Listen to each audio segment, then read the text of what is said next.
Assalamualaikum warahmatullahi wabarakatuh. Selamat datang di mata kuliah Meteorologi Laut. Semoga dalam kondisi sehat dan semangat menjalani perkuliahan di semester ini. Sebelum menyaksikan materi dalam video kali ini, silakan lakukan presensi di SIAM masing-masing sesuai jam perkuliahan mata kuliah ini.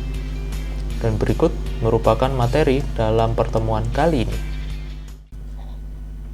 Pada pertemuan kali ini kita akan membahas tentang suhu, dimana jika kita lihat dalam RPS, pertemuan ini merupakan pertemuan minggu ketiga dengan topik bahasan suhu, dan referensi yang kita gunakan adalah modul bahan ajar meteorologi laut.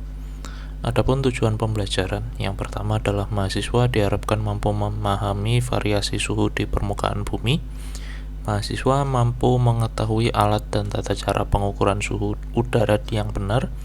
Kemudian mahasiswa mampu memahami proses perpindahan energi matahari dan fluktuasi perubahannya berdasarkan letak lintang dan ketinggian. Serta yang keempat, mahasiswa mampu memahami proses radiasi matahari dan besaran energinya yang sampai ke permukaan bumi. Dan adapun bahasan yang akan kita bahas yaitu terkait definisi suhu, radiasi matahari di laut dan daratan, energi matahari, serta variasi dan rentang suhu harian.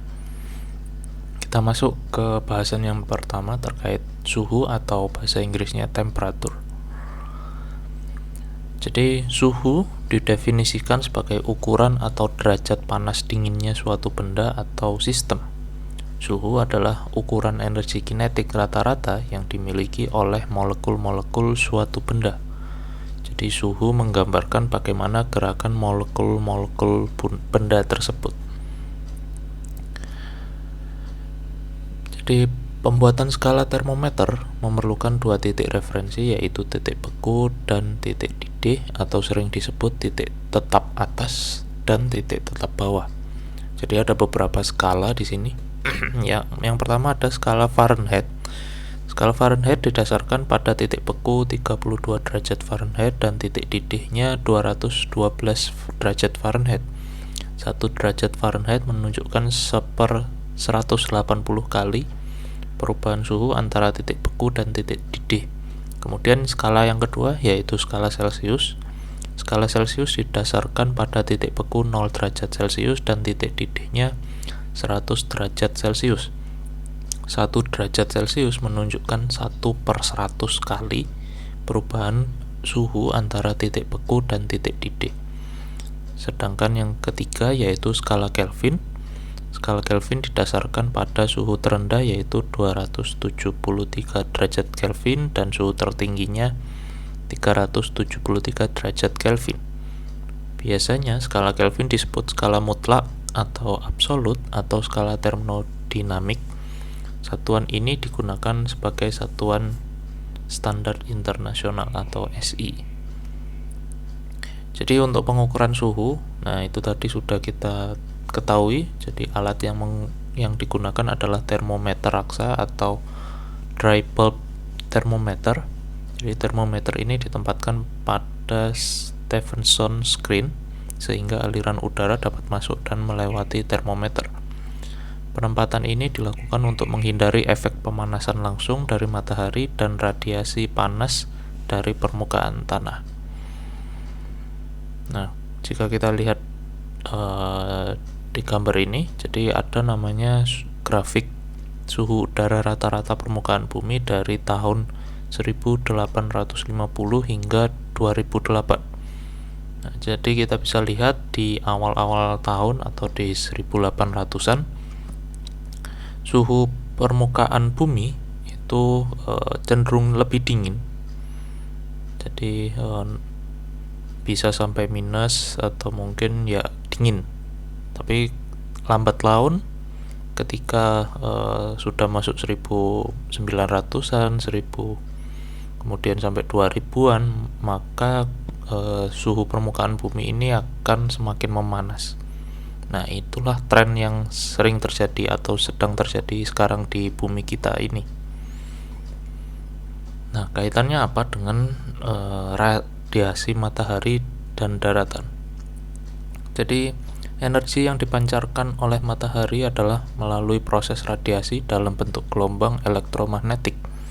Rata-rata suhu permukaan matahari mencapai 6000 derajat Kelvin, memancarkan radiasi dengan panjang gelombang 0,2 sampai 4 mikrometer seper juta meter, dengan energi maksimal panjang gelombang 0,5 mikrometer. Radiasi spektrum matahari antara lain sinar ultraviolet, cahaya tampak, dan sinar inframerah. Nah, jika kita lihat di sini energi matahari ada keterangannya. Jadi setiap inti atom dapat ditulis sebagai X, nama atomnya apa, kemudian ada A di situ, dan Z itu untuk nomor atom. Nah, jadi sebagian energi tersebut ditransmisikan ke bumi dengan cara radiasi gelombang elektromagnetik. Peristiwa ini akan berhenti jika hidrogen dalam reaksi inti menjadi habis. Proses pengubahan hidrogen menjadi helium dalam reaksi inti disebut reaksi rantai proton-proton. Nah, jadi kita bisa lihat rumus kimianya dari energi matahari. Jadi reaksi ini akan habis atau berhenti ketika hidrogennya habis dalam reaksi inti ini. Jadi radiasi matahari dinyatakan sebagai radiasi gelombang pendek dengan panjang gelombang antara 0,15 dan 3 mikrometer. Radiasi matahari dinyatakan sebagai radiasi gelombang panjang dengan panjang gelombang antara 3 dan 100 mikrometer. Nah, jadi apa sih faktor yang mempengaruhi energi radiasi ke bumi? Yang pertama adalah pancaran energi matahari, yaitu jumlah radiasi gelombang ultraviolet yang meningkat selama pemanasan maksimal. Kemudian yang kedua, jarak antara bumi dan matahari. Nah, jadi jarak terdekat itu kita biasa kenal adalah perihelion. Jadi ketika matahari dan bumi terdekat atau jaraknya paling dekat, maka 7% mendapatkan lebih besar intensitasnya daripada ketika bumi itu jaraknya sangat jauh atau terjauh, atau biasa kita sebut aphelion.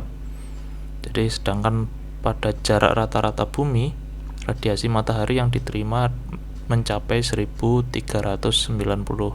kW per meter persegi, atau biasa kita kenal solar constant. Kemudian faktor yang ketiga adalah posisi lintang matahari. Jadi berpengaruh pada latitud, musim, jumlah jam pemanasan dalam sehari. Secara umum dapat disimpulkan bahwa semakin tinggi posisi matahari, maka jumlah radiasi matahari juga akan naik. Kemudian yang keempat, lama penyinaran matahari di bumi. Ini juga sama, posisi lintang suatu daerah itu mengakibatkan atau memiliki korelasi sama yang dengan faktor yang ketiga. Kemudian faktor yang kelima yaitu terkait kecerahan atmosfer. Jadi ini dipengaruhi oleh radiasi matahari yang diterima per unit daerah dalam periode tertentu yang disebut insolasi. Kemudian ada namanya kesetimbangan radiasi matahari, atmosfer, dan bumi. Nah, jadi kita bisa lihat juga di gambar. Jadi ada namanya solar radiation dan terrestrial radiation, di mana ada keterangannya di sana A, B, kemudian C, D, dan E. Nah, kita bisa lihat dan kita bisa membaca bersama arahnya bagaimana. Jadi ketika ada 100 unit yang masuk, 100 unit radiasi yang masuk ke bumi, nah itu akan dipancarkan dan dipantulkan dan tersebar hingga ke daratan atau ke surface. Kemudian ada perpindahan energi. Nah, jadi terkait itu tadi 100, misal ada contoh 100 unit radiasi matahari yang sampai ke bumi, nah itu ada perpindahan energinya. Jadi proses perpindahan energi ada 3, yaitu konduksi, konveksi, dan evaporasi. Jadi konduksi merupakan perpindahan energi antara dua massa yang keduanya saling berhubungan. Arahnya adalah dari massa yang memiliki suhu tinggi menuju massa yang memiliki suhu yang lebih rendah. Sedangkan yang kedua, konveksi, proses perpindahan energi sebagai hasil dari gerakan bagian-bagian dari fluida. Kemudian yang ketiga adalah evaporasi, perubahan wujud zat dari cair menjadi uap. Proses ini terjadi pada permukaan bumi saat air berubah menjadi uap air. Proses perpindahan energi dari daratan ke atmosfer melalui proses ini merupakan peristiwa yang berdampak cukup berarti bagi kepotong. Jadi nanti kita akan membahasnya lebih lanjut itu. Kemudian ada namanya variasi dan rentang suhu harian. Jadi selama periode waktu 24 jam suhu atmosfer dan permukaan bumi mengalami perubahan yang sistematik yang disebut sebagai variasi harian suhu. Pada beberapa permukaan daratan, rentang variasi suhu dapat mencapai 10 derajat Celcius, sedangkan pada laut hanya kurang dari 1 derajat Celcius. Nah, ini kaitannya dengan penyinaran matahari. Jadi kalau di darat itu rentang variannya bisa sampai 10 derajat, sedangkan di air hanya perbedaannya 1 derajat Celcius. Nah, kita bisa lihat di gambar bahwa yang gambar sebelah kiri itu adalah di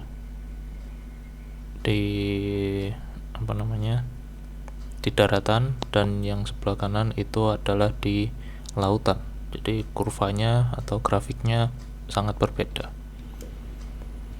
Kemudian yang mempengaruhi atau siklus harian suhu ini dapat dianalisis berdasarkan energi yang diterima dengan energi yang dilepaskan. Nah, itu ada 3 fase di sana, yaitu ketika matahari terbit hingga tengah hari, dan ketika tengah hari sampai matahari tenggelam, dan yang terakhir matahari tenggelam sampai terbit lagi. Nah, ini ada perpindahan energi atau yang mempengaruhi siklus harian suhu di bumi ini.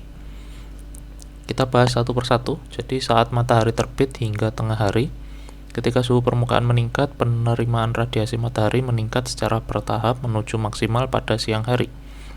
Secara bersamaan, pancaran energi radiasi gelombang panjang dari permukaan juga meningkat. Meskipun demikian, radiasi matahari diserap pada kurun waktu ini melebihi jumlah radiasi yang hilang. Kemudian pada yang kedua, tengah hari sampai matahari tenggelam. Jadi ketika suhu permukaan menurun, baik energi matahari yang diterima maupun energi yang hilang mengalami penurunan secara bertahap. Dan yang ketiga terkait matahari tenggelam, ketika matahari tenggelam sampai terbit lagi. Jadi suhu permukaan terus mengalami penurunan yang cepat, radiasi yang dipancarkan oleh permukaan bumi juga terus menurun. Perlu diingat, yang menurun adalah jumlah energinya, bukan intensitas radiasinya, serta keseluruhan faktor yang berpengaruh pada lapisan yang menyusun permukaan. Nah, kemudian ada faktor-faktor yang mempengaruhi nilai suhu harian. Yang pertama, panas jenis massa atau zat. Kemudian yang kedua adalah kecerahan. Jadi tergantung seberapa jernih air tersebut. Semakin keruh, otomatis kecerahan atau penetrasi dari matahari ini akan semakin berkurang. Kemudian adanya evaporasi, jadi energi yang diserap oleh permukaan tanah atau air dalam bentuk radiasi sinar matahari akan digunakan untuk proses evaporasi. Dan yang keempat adalah terkait turbulensi, jadi kenaikan yang kecil dari suhu permukaan laut merupakan hasil dari kapasitas panas spesifik dari air laut tersebut.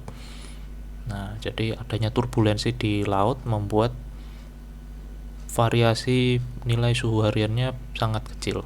Berbeda jika di darat, karena tidak ada turbulensi atau sedikit sekali turbulensi, otomatis membuat rentang varian suhu hariannya besar. Kemudian sejak tahun 80-an telah tersedia data SPL dari satelit baik secara temporal maupun spasial sehingga dapat memberikan informasi dinamika SPL di dunia termasuk di perairan Indonesia. Jadi kaitannya SPL ini merupakan salah satu parameter yang secara langsung mempengaruhi kehidupan organisme laut. Perubahan suhu akan mempengaruhi yang pertama metabolismenya, reproduksinya, dan distribusi ikan yang ada di laut. Nah, ini kaitannya dengan ikan yang ada di laut. Jadi kita bisa lihat di gambar ini adanya peredaran tahunan suhu permukaan laut. Jadi ini adalah dari tahun 1982 sampai 2007. Jadi berdasarkan data satelit itu memiliki kurva atau ya bervariasi SST-nya. Jadi pada bulan-bulan tertentu suhunya naik, dan pada bulan-bulan tertentu disesuaikan dengan musim juga, biasanya suhunya akan turun, suhu permukaan lautnya. Jadi ada juga peta distribusi suhu permukaan laut bulanan di perairan Indonesia. Jadi pada bulan Juli, SPL di bagian selatan Indonesia semakin menurun dengan suhu dominan 27 derajat Celcius, berbeda dengan SPL di bagian utara sekitar 29 derajat Celcius. Bulan Agustus hingga September, SPL di selatan semakin rendah karena intensitas upwelling semakin meningkat. Bulan Oktober, SPL di bagian selatan perlahan meningkat hingga bulan Desember. Kemudian bulan Maret, SPL seluruh perairan Indonesia berkisar 28 hingga 29,5 derajat Celcius, relatif lebih tinggi dari bulan-bulan yang lain. Bulan April relatif sama dengan bulan Maret, kecuali di daerah selatan Jawa, Bali, Sumbawa, SPL mulai menurun. Mulai Mei, SPL di perairan timur Sumatera kembali menurun akibat masa air dingin dari Laut Cina Selatan. Kemudian bulan Juni memasuki musim timur, SPL di bagian selatan perairan Indonesia menurun, sementara SPL di perairan bagian utara Khatulistiwa berkisar antara 28 sampai 30 derajat Celcius. Mulai bulan Juni, indikasi upwelling mulai terlihat di sepanjang selatan Jawa, Bali, dan Sumbawa. Nah, kita bisa lihat di peta ini. Kemudian kaitannya tadi dengan ikannya. Jadi habitat tempat ikan pelagis kecil sangat dipengaruhi oleh kondisi oceanografi suhu permukaan yang berpengaruh pada dinamika atau pergerakan air laut baik secara horizontal maupun secara vertikal. Jadi ikan-ikan pelagis ini sangat terpengaruh karena adanya perbedaan suhu permukaan yang laut. Jadi mempengaruhi baik itu metabolismenya, reproduksinya, dan juga persebarannya. Nah, jadi suhu adalah salah satu sifat fisika air laut yang dapat mempengaruhi metabolisme dan pertumbuhan organisme perairan. Di samping itu, suhu sangat berpengaruh terhadap jumlah oksigen terlarut dalam air. Jadi bisa kita lihat ketika suhu dikaitkan dengan nilai DO atau oksigen terlarut. Nah, jadi ketika suhunya lebih hangat, itu otomatis nilai DO-nya akan turun. Nah, berbeda ketika suhunya dingin, nah, nilai DO-nya akan lebih banyak.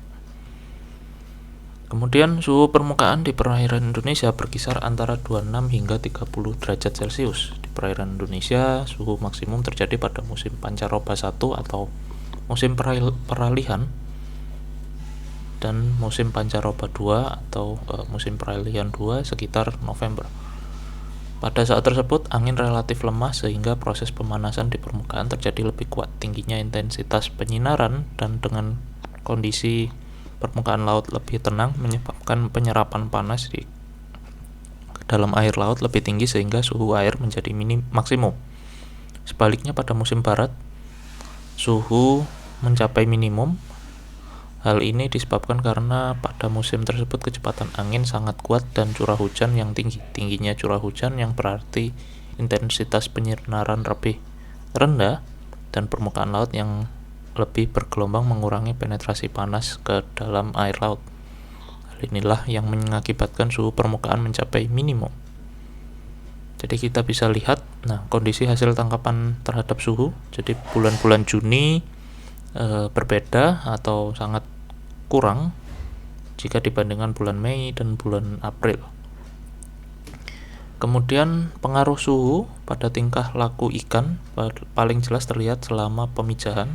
Suhu air laut dapat mempercepat atau memperlambat mulainya pemijahan pada beberapa jenis ikan. Suhu air dan arus selama dan setelah pemijahan adalah faktor-faktor yang paling penting dalam menentukan kekuatan keturunan dan daya tahan larva pada spesies ikan yang paling penting secara komersil. Suhu ekstrim pada daerah pemijahan selama monsun pemijahan dapat memaksa ikan untuk memijah di daerah lain daripada di daerah tersebut. Perubahan suhu jangka panjang dapat mempengaruhi perpindahan tempat pemijahan dan fishing ground secara periodik. Jadi kita bisa lihat di sini grafik hubungan suhu dengan hasil tangkapan. Nah, jadi berdasarkan gambar ini trend line hasil tangkapan menunjukkan bahwa lebih meningkat atau hasil tangkapannya cenderung meningkat dari suhu 28,3 derajat Celcius hingga mencapai 29,8. Bahkan kalau kita lihat di grafik sampai 30 ada yang naik, cuman kemudian landai dan landai lagi. Hasil tangkapan menurun seiring dengan meningkatnya suhu permukaan laut. Dan itu, terima kasih. Begitulah materi dalam pertemuan kali ini. Jika masih ada yang dibingungkan atau ingin ditanyakan, silahkan tuliskan komentar di bawah video ini. Terima kasih. Wassalamualaikum warahmatullahi wabarakatuh.